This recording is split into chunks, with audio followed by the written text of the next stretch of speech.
Bom dia a todos. O meu nome é Luís Ferro e eu dou-vos uma vez mais as boas-vindas a mais um vídeo do canal Chambra. E hoje nós vamos prosseguir a série em que estamos a estudar como funciona o nosso mecanismo de percepção e de como nós estamos, na verdade, aprisionados dentro de uma matrix pessoal, o programa através do qual nós percebemos o mundo exterior e, como já vimos nos vídeos anteriores, nos apresenta uma versão muito distorcida do que na realidade acontece lá fora. Nos vídeos anteriores nós vimos que, tal como os célebres personagens do filme Matrix, nós estamos fechados dentro de uma caixa, sem nenhuma comunicação para o exterior, e apenas nos percebemos o que se passa à nossa volta através de 5 pequenas aberturas, que são os nossos 5 sentidos. Igualmente, nos vídeos anteriores, em que estudamos o sentido da visão, nós vimos, por exemplo, que os nativos do Novo Mundo eram incapazes de se aperceber da aproximação das caravelas de Cristóvão Colombo apenas porque o arquétipo de uma embarcação tão grande e à vela não fazia parte do seu imaginário. E assim sendo, embora ela estivesse lá, eles eram pura e simplesmente incapazes de a ver. O que nos levanta questões muito pertinentes sobre aquilo que atualmente poderá estar ao nosso alcance e de que nós não nos apercebemos porque simplesmente não sabemos da sua existência. E no segundo vídeo, sobre o sentido da audição, nós vimos, por exemplo, que vivemos num mundo de silêncios, em que existem apenas rápidos pulsos de ar, e que são esses rápidos pulsos de ar que, através de várias mudanças de energia, se transformam de impulsos eletromagnéticos em energia mecânica, de energia mecânica em energia hidráulica e de energia hidráulica em impulsos elétricos e que, chegando ao nosso cérebro, transformam esse mundo de absoluto silêncio num mundo onde existe sons e ruído. E hoje chegamos, portanto, ao terceiro desses sentidos, o sentido do olfato.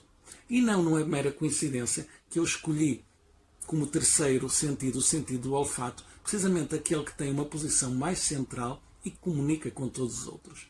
Se eu perguntar a um número elevado de pessoas qual é o sentido que mais valorizam, a grande esmagadora maioria dirá de certeza o sentido da visão. E em segundo, muitos porão de certeza o sentido da audição.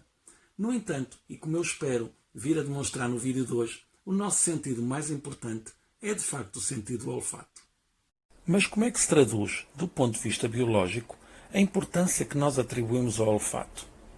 Em primeiro lugar, o olfato é o primeiro sentido que nós usamos ao nascer. E não nos podemos esquecer de que na natureza é através do olfato que as crias conseguem identificar a sua progenitora. Igualmente, 1 em cada 20 dos nossos genes está diretamente relacionado com o olfato, o que significa que 5% de todo o material genético no nosso ADN está relacionado com o olfato. Curiosamente, os neurónios olfatórios são os únicos neurónios do corpo humano que são substituídos frequentemente e no máximo de 6 em 6 semanas nós temos neurónios olfatórios completamente novos. Ora bem, só o facto de 5% dos nossos genes serem dedicados ao olfato e de esta ser a única região no corpo humano onde existe renovação neurológica permanente já nos dá uma boa ideia da importância que o olfato tem para a nossa evolução, não é verdade? No entanto, e se eu vos disser que esta ainda não é a sua maior contribuição no processo da evolução humana? A parte mais antiga do cérebro humano, chamada renencéfalo, origina-se a partir da conjugação de 2 palavras gregas. A palavra rhino, que significa nariz, e a palavra encéfalos, que significa cérebro. E tudo indica que se formou inicialmente a partir das estruturas olfativas. Tudo isto codificado, o que é que significa na verdade? Uma vez que o renencéfalo se compõe, além das áreas olfativas, igualmente das zonas límbicas, significa que tudo indica que a nossa capacidade de experienciarmos e expressarmos as nossas emoções se desenvolveu a partir da nossa capacidade de processarmos os aromas.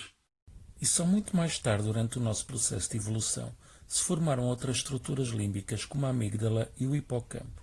E, portanto, estando o olfato na origem do desenvolvimento da parte mais antiga e fundamental do nosso cérebro, todas as respostas rápidas e imediatas à nossa sobrevivência dependem de uma resposta rápida e imediata ao olfato. Gostamos ou não gostamos, agrada-nos ou não nos agrada, atrai-nos ou repele-nos e, principalmente, a pergunta à resposta fundamental para a nossa sobrevivência enquanto espécie. Lutamos ou fugimos? De facto, durante o longo período de evolução da raça humana na savana, O olfato tornou-se absolutamente indispensável à nossa sobrevivência, seja para detectar predadores escondidos que nos perseguiam, seja para detectar presas que se escondiam de nós. Mas apesar deste reino encéfalo ter atualmente no cérebro humano uma estrutura perfeitamente atrofiada, ao contrário dos outros animais onde apresenta uma estrutura perfeitamente fundamental no cérebro deles, ele funciona ainda assim como um cérebro dentro do próprio cérebro e tem um funcionamento completamente independente da nossa própria vontade, do encéfalo e da espinal medula. O reino encéfalo possui uma memória própria e ele é o responsável pelo nosso sistema nervoso vegetativo, que, além de regular os nossos órgãos vitais, regula as secreções dos nossos órgãos internos e tem conexões muito importantes com o sistema visceral, com o sistema gustativo e com o sistema visual. Como funciona então este fascinante sentido do olfato, que parece fazer muito mais do que apenas nos permitir sentir o delicioso cheiro do café? As moléculas das substâncias evaporam e ficam suspensas no ar, podendo ser absorvidas pelas nossas narinas. Mas o que é que acontece quando essas moléculas são absorvidas pelas nossas narinas? 95% da nossa cavidade nasal é usada apenas para filtrar esse ar antes de chegar aos pulmões, filtrá-lo de poeiras e aquecê-lo. Mas na parte de trás do nosso nariz há uma região chamada epitélio olfativo. Quando as moléculas odoríferas atingem o epitélio olfativo, na parte de trás do nosso nariz, elas ficam retidas numa camada de muco. E quando se dissolvem, unem-se às células olfativas receptoras, que detectam os cheiros como as papilas gustativas detectam os paladares, e enviam sinais elétricos ao cérebro, atravessando inclusivamente a camada óssea que protege o nosso crânio. Aí, o bulbo olfativo envia através do trato olfativo esses impulsos elétricos até ao nosso córtex cerebral. Como é fácil de compreender, o olfato não segue o caminho habitual seguido por todos os outros percepções e sentidos que vimos até agora, como a visão e a audição. Enquanto a visão e a audição e os outros sentidos são encaminhados para um retransmissor que existe no hemisfério cerebral e depois encaminhados para as diversas partes do cérebro, o olfato, a partir do momento em que um estímulo é detectado nos neurónios olfativos, é encaminhado diretamente para um feixe chamado trato olfativo e levado diretamente às várias regiões do cérebro, passando logo de imediato pela amígdala, pelo tálamo e pelo neocórtex, para uma decisão poder ser tomada nos milésimos de segundo, que podem ou não significar a nossa sobrevivência. Como é fácil de ver, o bulbo olfatório está diretamente relacionado com todo o sistema límbico, nomeadamente a amígdala e o hipocampo. Sempre que um novo aroma é detectado, a amígdala relaciona esse aroma com uma emoção e o hipocampo relaciona esse mesmo aroma com uma recordação. E assim, em poucos milésimos de segundo, nós temos uma resposta sobre se essa experiência foi positiva ou negativa, se foi uma experiência que proporcionou prazer ou se foi uma experiência que proporcionou dor. E agora já sabem, se ao comerem uma torta de maçã se lembrarem de repente da vossa avó ou de uma cena qualquer da vossa infância distante, não julguem logo que estão a receber mensagens subliminares. A culpa é mesmo do olfato. Muito obrigado por estarem aí e até ao próximo vídeo do canal Chambre.